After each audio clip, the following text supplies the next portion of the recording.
अच्छा, ये तस्वीरें इस वक्त देखिए, इस वक्त सीधे संसद भवन से आते हुए, जहां पर प्रधानमंत्री नरेंद्र मोदी वोट कास्ट करते हुए प्रधानमंत्री नरेंद्र मोदी ने सबसे पहले अपने मताधिकार का इस्तेमाल किया है। पीएम मोदी ने राष्ट्रपति चुनाव में वोट डाला है और राष्ट्रपति चुनाव का तरीका आज भी बैलेट पेपर के जरिए ही है। बैलेट पेपर के जरिए जितने भी कैंडिडेट होते हैं उनके सामने लोगों को अपना प्रेफरेंस लिखना होता है, नंबर 1, नंबर 2, नंबर 3, नंबर 5, ऐसे प्रेफरेंशियल वोटिंग होती है और उसी तरह का यहां पर मतदान हुआ। प्रधानमंत्री नरेंद्र मोदी को आप देख रहे हैं जिन्होंने अपने मताधिकार का इस्तेमाल किया है और यहां से अब वोटिंग शुरू हो चुकी है, जिसमें यह माना जा रहा है कि द्रौपदी मुर्मू की जीत आसान है। मैं इस बात को और आगे बढ़ाता हूं। हर्षवर्धन जी, क्या ये ना माने कि जिस तरह से बीजेपी ने अपने एनडीए के साथ साथ अपने लाइकवाइज जो उनके पार्टीज हैं, जो दल हैं, उनको साथ लेकर आए, चाहे बीजेडी हो, चाहे आप वाईएसआर कांग्रेस की बात करें, क्या ये नहीं बताता कि आज भी उनका फ्लोर मैनेजमेंट मजबूत है और ऐसे अहम मुद्दों पर बीजेपी और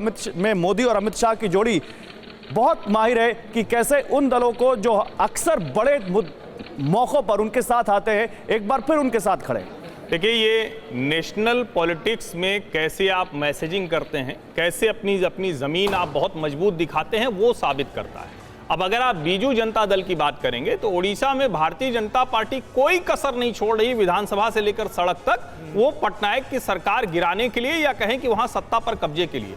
आंध्र प्रदेश में वाईएसआर कांग्रेस पार्टी के ऊपर जगन मोहन रेड्डी के खिलाफ बहुत तीखे हमले भारतीय जनता पार्टी कर रही, लेकिन बावजूद इसके जब नेशनल पॉलिटिक्स की बात होती है तो चाहे वो नवीन पटनायक हो या फिर जगन मोहन रेड्डी, और वहां तो चंद्रबाबू नायडू भी, एक तरह से सभी विरोधी दल वो भाजपा के साथ आते हैं और जो राजनीतिक तौर पर भाजपा के साथ थे, लंबे समय के एलाई थे, टूट गए थे, उनको भी, चाहे वो शिवसेना हो चाहे वो अकाली दल हो, उनको भी भारतीय जनता पार्टी के साथ आना पड़ता है। ये राजनीतिक तौर पर एक परिपक्व के साथ, जिसको आप कहते हैं ना कि ऐसा संदेश आप दे रहे हैं कि जो विरोधी राजनीतिक दल है उसकी भी ये हिम्मत नहीं होती कि वो दूसरी तरफ जाता हुआ दिखे। और यहां एक छोटी सी बात मैं जोड़ूंगा कि देखिए, अखिलेश यादव समाजवादी पार्टी, वो यशवंत सिन्हा जी को वोट कर रहे हैं और जाते जाते चाचा जी ने ऐसा बयान दे दिया है कि क्या समाजवादी पार्टी के कार्यकर्ता वो सोच नहीं रहे होंगे कि हर्षवर्धन जी, रोकना चाहूंगी इस बयानबाजी और इन स्टेटमेंट्स को लेकर तो बात करूंगी, लेकिन रामकृपाल जी, ये जो तस्वीरें आ रही हैं इसके बारे में जरा बताएं। और जिस चीज का हम जिक्र कर रहे थे कि ये बैलेट पेपर पर वोटिंग होती है, शाम तक ये पूरा प्रोसेस चलेगा, लेकिन प्रधानमंत्री नरेंद्र मोदी को भी हमने देखा।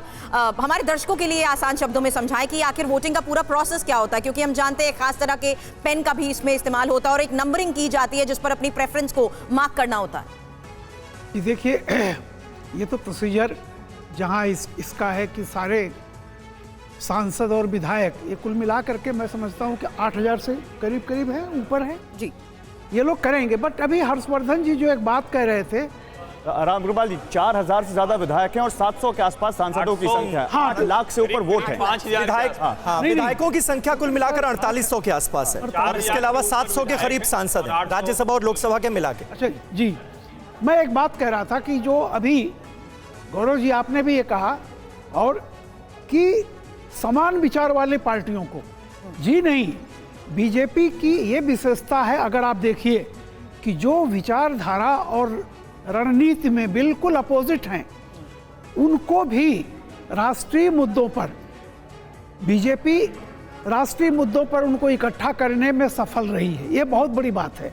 देखिए, जितनी क्षेत्रीय पार्टियां हैं, जैसा हर्षवर्धन जी ने कहा, उनकी अब लड़ाई असल में तो बीजेपी से ही है। चाहे आप आंध्रा को उठा करके देख लीजिए, उड़ीसा है, जहां भी है, तो ये जो क्षेत्रीय दल हैं छोटे, जिनको पता है कि वो राष्ट्रीय पार्टी कांग्रेस तो अब चली गई है, तो उसकी जगह पे एक नई पार्टी आ रही, बीजेपी है, उनसे है। इसका एक और कारण मैं आपसे जानना चाहता हूं, मुझे एक और कारण बताइए रामकृपाल जी। चाहे राष्ट्रपति चुनाव हो और चाहे उपराष्ट्रपति चुनाव हो, कांग्रेस ने मना कर दिया कि हम कैंडिडेट नहीं देंगे। किस बात का डर? क्या कांग्रेस इस बात से डर रही है कि सीधे मैसेज जाएगा कि कांग्रेस का कैंडिडेट हार गया, क्योंकि वो विपक्ष के उम्मीदवार के तौर पर उन दोनों उम्मीदवारों को समर्थन तो दे ही रही है? देखिए, ये एक्चुअली क्या है कि कांग्रेस, मैं यही कह रहा हूं कि कांग्रेस आज जिस स्थिति को पहुंची है, मैं एक बात कांग्रेस के बारे में कहता हूं क्षमा के साथ, कांग्रेस कभी विशेष पार्टी थी, फिर शेष हुई, अब अवशेष है। और मैं इसलिए कह रहा हूं, कांग्रेस की क्या सोच है मुझे आज तक समझ में नहीं आई। देखिए, कम से कम ये होता है कि कुछ आप लोकतंत्र में विरोध करना बहुत अच्छी बात है, आपको ये लगे कि आप इस बात से असहमत हैं, लेकिन कुछ ऐसे मुद्दे होते हैं जहां असहमति को दरकिनार करके कि नहीं ये राष्ट्र के हित में है, वहां आप साथ आते हैं। तो राष्ट्रपति का ये जो चुनाव था, आप देख लीजिए जो पार्टियां बच गई हैं जी बेसिकली तो उसमें एनसीपी और कांग्रेस दो, इसके अलावा जो पार्टियां अभी विरोध में दिख रही हैं उनके तमाम ग्राउंड वर्कर जो हैं, जो विधायक हैं, वो पसोपेश में हैं, उन्हीं के साथ असमंजस में हैं। हमारे संवाददाता कुमार ईमानदारी विक्रांत की भी बात जुड़े कीजिए। रहते हैं। सर, मैं रोकना चाहूंगी आपको। कुमार विक्रांत इस वक्त हमारे साथ हैं। कुमार, इसी बात का जवाब दें कि आखिर कांग्रेस को डर किस बात का, और साथ ही ये कि किस तरीके से विपक्ष की उम्मीदें तो पहले ही नंबर गेम में टूट चुकी थी, ये भी एक बड़ी हकीकत है। कांग्रेस इसे एक्सेप्ट करती है?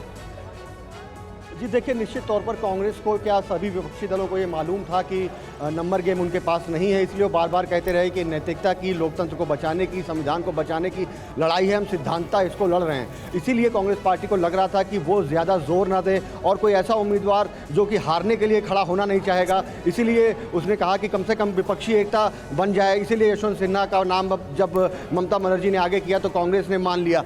लेकिन जब कांग्रेस को ये लगा कि पहले जो यशवंत सिन्हा का नाम आया और उसके बाद एक फूट सी पड़ गई विपक्षी दलों में, क्योंकि द्रौपदी मुर्मू आदिवासी महिला पहली राष्ट्रपति बनने जा रही हैं, तो ऐसे में कांग्रेस ने इस बार जोर लगाया और ये कहा सभी दलों को कि इस बार हम इनिशिएट करेंगे। और मार्गरेट अल्वा, जो कि आप कह सकते हैं कि एक सिंबॉलिक तौर पर उम्मीदवार हैं, पुरानी कांग्रेसी रही हैं, हालांकि फिलहाल वो सक्रिय राजनीति में नहीं है,